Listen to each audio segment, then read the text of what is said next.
day mga kalapatids kapadyak! Welcome to my channel, Greater Estong Lop. Please like, share, and subscribe. At mas maganda po kung magko-comment kayo. Nakikita niyo po yung sombrero ko? Bio Research Bio Pigeon po yan.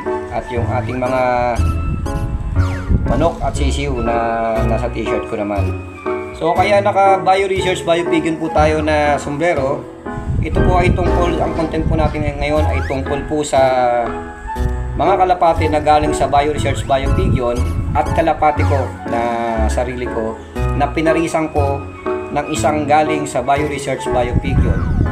Ang ipinaris ko sa aking kalapati na si Greater ay ito, si Louis Pepperman. Ito nga pala, may certificate pa. Ayan. May certificate pa sa atin, oh. Ayan. Certificate sa atin, galing po yan sa Bio Research Bio Pigeon. Si Louis Pepperman ang ipinaris po natin sa aking kalapati na si Greater. At meron tayong galing din sa Bio Research Bio Pigeon na si Jana Arden. Ayan, si Jana Arden. At si ito pala si Jana Arden. Ito si Jana Arden. Ayan. At si Waterhouse Becard. So, ang ginawa natin, ang content natin for today, date nga pala ngayon is May 30, 2026.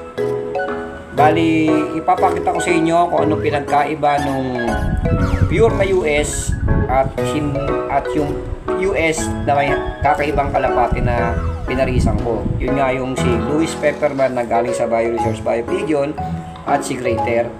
Yung mga naging lahi niya, mga naging anak nila at apo. At yung kay Jana Arden naman at kay Waterhouse Becard na galing din sa Bio Research Bio Pigeon.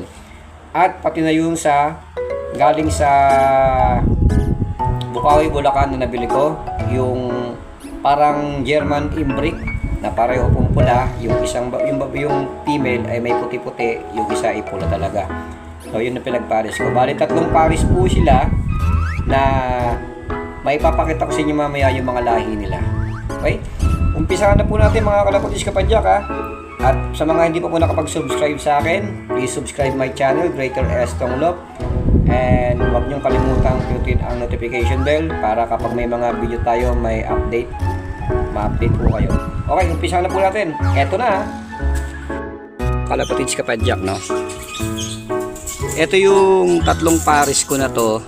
Ito yung mga original na breeder ko. So, ito si Waterhouse Becard. Ayun din si Jana Arden. Tapos, ito yung isa, mamaya babanggitin ko sa inyo pag nakuha ko na yung pinakapangalan. Ayan, US din po yan. Yan, ito si Waterhouse Becard sa kasi Jana Arden. Yan tatlo po na yan. Yan po ay US. Galing po yan sa hashtag Bio Research Bio Pigeon. Okay? Tapos, ito naman yung pangkaraniwang kalapate na pinangalanan kong si Greater. Ayan po. Kanyo. Bali, ang kaparis niyan, ito. Mamaya, babanggitin sa inyo ang anong pinapangalan na itong isang to na US yan. Tapos, itong dalawa na to, Bukawi, Bulacan lang po ito eh. Pero parang may lahi rin sila ng German Imbric. Kasi tingnan nyo naman itsura nila. So ipapakita ko rito sa video ko na to yung mga pinagkaiba nung pure na US na naging anak nila at apo at yung may lahi ng US at yung anak din nitong dalawang pula na to. Medyo installate yan. Okay, ayos. Kalapatids, ito po yung mga pure na lahi ni Jana Arden at Waterhouse Becard. Ayan po yung mga pure. So yung iba po dito sa nakikita nyo ngayon, kasi bagong paligo lahat, pinagsama-sama ko muna.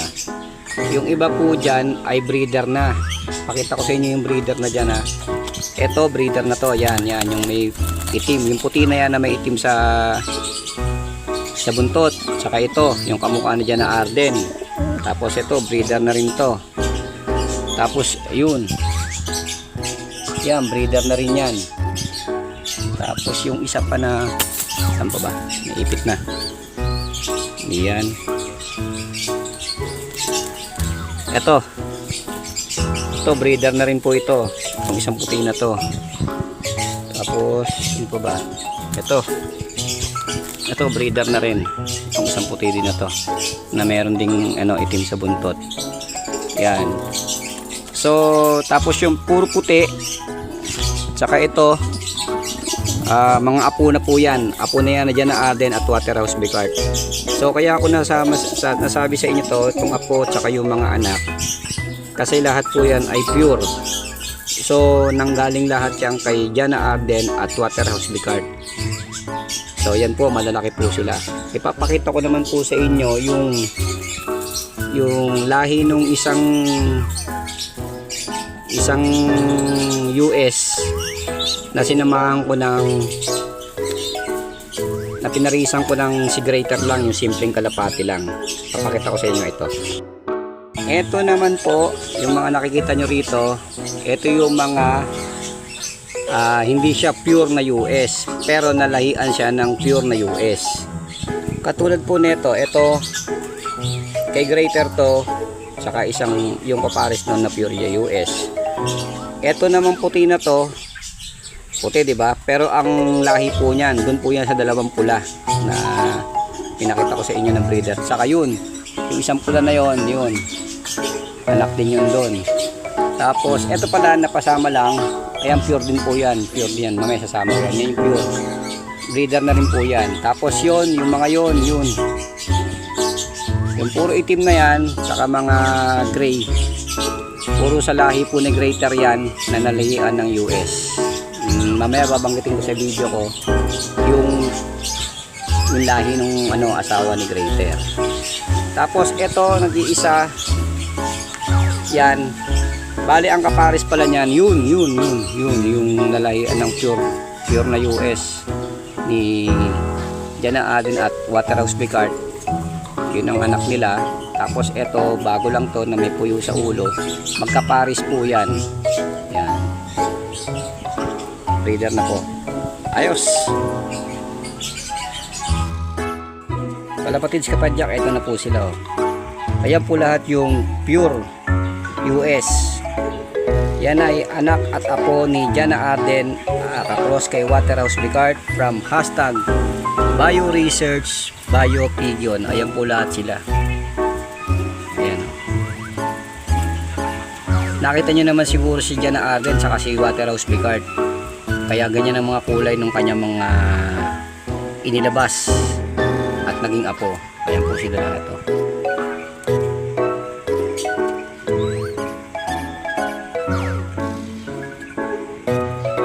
Ayos. Ito naman po yung hindi siya pure US, pero may lahi po yan ni Jana Arden at Waterhouse Bicart. Sama na rin po natin yung dalawang pula na galing sa Bukawi, Bulacan. So andyan po, ayan. Yan po mga itsura nila. Ayos. Ito po ang bagong anak ng ating foundation bird na si Jana Arden at Waterhouse Bicart. Ayan, bago po nilang anak yan. Hindi pa natin sila iwawalay. Tingnan natin. Alam ko malaki rin to, kasi pure na pure din talaga to. Ayan, diba? Ayos. Okay mga kalapatids, nakita nyo na po yung ating mga kalapate. Ipapakita ko naman sa inyo yung aking mga alagang manok na kung nanonood kayo sa akin at subscriber ko na kayo, makikita nyo yung aking si Bantam Sirama Bantam na lagi po siya nag-iitlog kahit wala po siyang kapares, kaya yung kanyang itlog ay napapakinabangan po natin. Halos every other day po siya nag-iitlog sa atin. At ipapakita ko rin sa inyo yung mga sisiw natin dati na 5 na malalaki na ngayon. Isinama na natin siya sa mga manok natin, sa mga female na manok, at nag-iisang bali male. Tapos papakita ko rin sa inyo yung isang male na chicken natin na may kapares din na 2 female na inahin. Okay, eto na sila. Eto po ang manok na maliit na bang tawag sa manok na to. Ito Ito yung nag-iitlog kahit walang kapares. Itong manok na to. Ayan. Ayos. Mga kamanok, ito naman po yung ating mga manok. Ayan. Sinama na po natin dito yung ating mga dating sisiw. Kaya marami-rami na po sila kasi mga nagbibinata na po. Ayan yung dalawa. Oh. Ayan yung isa, yung isa. 5 po sila. Kasama nila dyan yung mga inahin. 3 inahin at 1 barako. Ayan o, nag-iisang barako.